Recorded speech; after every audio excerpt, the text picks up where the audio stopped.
Hello guys, good morning! Welcome po ulit dito sa ating YouTube channel, The Home Biz Edit. Once again, ako pala si Josh. For today's video guys, kung kayo po ay nagkaroon ng problema sa inyong payout setting or sa inyong payout account. For example, ayan, nagkaroon kayo ng mali na input. Dapat ang nakalagay individual instead na non-profit or business. Paano nga ba ito i-request for appeal? So ito yung kadalasan na tinatanong po sa atin sa live at tinatanong sa ating message. So, ito yung gagawin natin ng tutorial. So, sana makatulong po. Kaya tapusin mo itong video na to hanggang dulo. And i-share mo na din ito para mas marami tayong ma-reach ng mga newbie na nangangailangan ng ganitong solusyon. So, guys, papakita ko muna sa inyo yung ating payout setting account. And then, ituturo ko sa inyo yung mga ways para makakontakt tayo ng appeal or makapag fill out tayo ng form. So tara, punta na tayo dito sa ating professional dashboard. Mula dito guys, pupunta po tayo sa ating payout tools. Ayan. Ito po yung payout tools. I-click nyo po ito. And then makikita nyo guys dito yung gear icon tsaka yung question mark. I-try muna natin guys puntahan itong gear icon. So, dito natin makikita yung ating mga statement of account o yung ating mga bangko na nakalink, yung W8BEN form or yung ating tax information. So, pwede po tayong magbago ng bangko, pwede rin po tayong mag-update ng tax information. Dito lang po tayo nahihirapan sa pagpalit ng payout information kung tayo po ay nagkaroon ng problem. Ito, sa paglagay po ng country. Ayan, di ba? Dapat Philippines po. Dapat yung ilalagay nyo kung nasa Philippines kayo. Ang nalagay nyo po sa ibang bansa. Diba? So, mahirap pong palitan ito kasi hindi po ito editable. Next naman po, business type. Ayan. Dapat ang ilalagay nyo lang po palagi dito ay individual. Okay? Pag naman po businesses, pwede rin naman po. Yun nga lang, hahanapan po kayo ng mga supporting documents na nagpapatunay na meron kayo existing na business. Okay, so tara, i-click muna na po natin itong payout sa may ibaba. Ayan. Mapapansin nyo guys dito, kahit i-click ko itong Philippines tapos yung business type, hindi siya nababago. Okay? And then, pati yung tax information dito, hindi din siya nababago. So, ano yung mga kailangan natin gawin? So, mababasa natin sa may taas guys, meron ditong contact payout support. Ito guys, ayan, lalagyan natin ng arrow. Kung nakita nyo na, i-click nyo po iyan. At kung ganito ang lalabas, error Facebook. Ayan, ibig sabihin, broken link po or hindi talaga makaproceed sa form. Meron pa tayong solusyon dyan kapag ito na-encounter mo. Okay, iba ko na po Ang next na gagawin natin kapag hindi talaga makapag-proceed gamit yung gear icon or yung ating contact payout setting or payout support. Ito na po yung kiklik nyo, yung question mark. Ayan.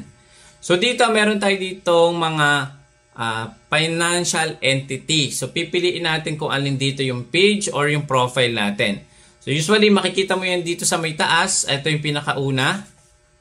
Ayan. So meron ditong mga supports, payout issues, payout account, support options. So, meron dito mga questions. Which date should I receive payout? Ito yung mga frequently asked question. How much money must I accumulate to receive payout? Ayan. Why I haven't received payout? Why was my payout rejected? So, ito yung mga basic question. So, pwede nyo i-click kung meron kayong encounter na ganyan. So, dito na din natin masasagot yan, yung mga frequently asked question. Payout account. Ito, why is my account on a hold 5 days? Ayan. Tama ba ako? So, yun yung question. Number 2, how do I upload or update my tax information? How do I update my payout account financial information? So, etong dalawa na to sa payout account, ito yung pipiliin natin. Pwede po yung tax information or pwede yung payout account or financial information. So, i-click natin tong pang tatlo.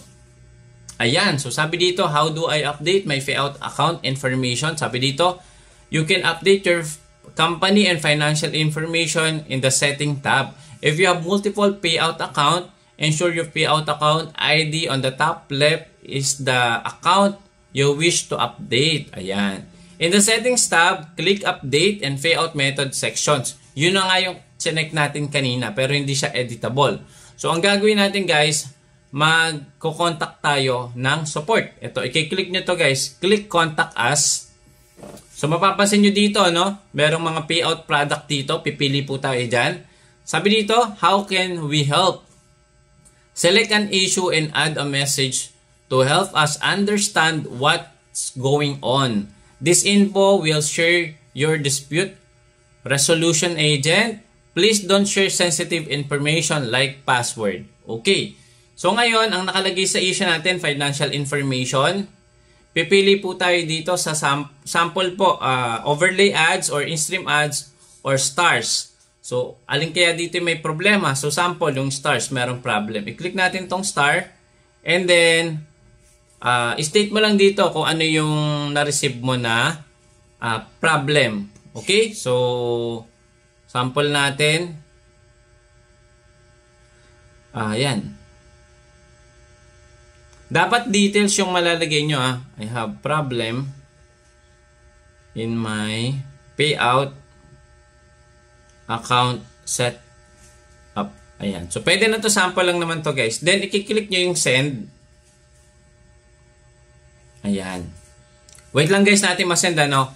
And then, mag-wait tayo mag-reply gamit naman yung support inbox. Doon sila nagsisend.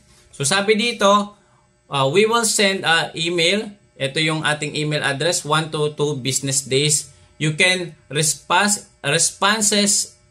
you can view responses in your email or in your support inbox. Pwede tayo makareceive ng ating appeal gamit yung email. Basta active yung email nyo. And then pwede nga din po sa support inbox. So punta na tayo sa support inbox.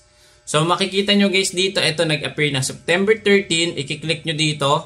And then, ito nga yung ano nila, reply nila, no? So ano to, automated reply. So sabi dito, pwede tayong mag-appeal, ano? So i-state mo ulit dito kung ano yung na-encounter mo na problem. At yung pinaka-importante guys, i-attach nyo dito yung problema. So kailangan in-screenshot nyo po yung problem na na-encounter nyo. So sample, mali po yung business type na nalagay nyo, mali yung TIN number, ayan, or mali yung birthday, or ano pa ba, mali yung country. So dito nyo po dapat i-send yung screenshot ng error na na-encounter nyo. So ganun lang kadali guys, no? So wait nyo lang yung response ni customer support. Usually tumatagal talaga ito, no? Hindi lang siya 1 to 2 business days. Expect na natin 5 to 7 business days. So ganun lang po, ano? So sana nakatulong, and please pa-share na po itong video natin para mas marami pa tayong matulungan na mga newbie or mga emerging content creator dito kay Facebook. Maraming salamat po. Don't forget to follow, subscribe to my YouTube channel para pag nag-upload po tayo ng mga ganitong video, kayo po yung unang makakapanood. I-click nyo yung subscribe button dyan and i-click nyo na din yung notification bell para kayo po ay laging updated dito sa ating mga video. Maraming salamat. See you again sa susunod na video. Bye-bye!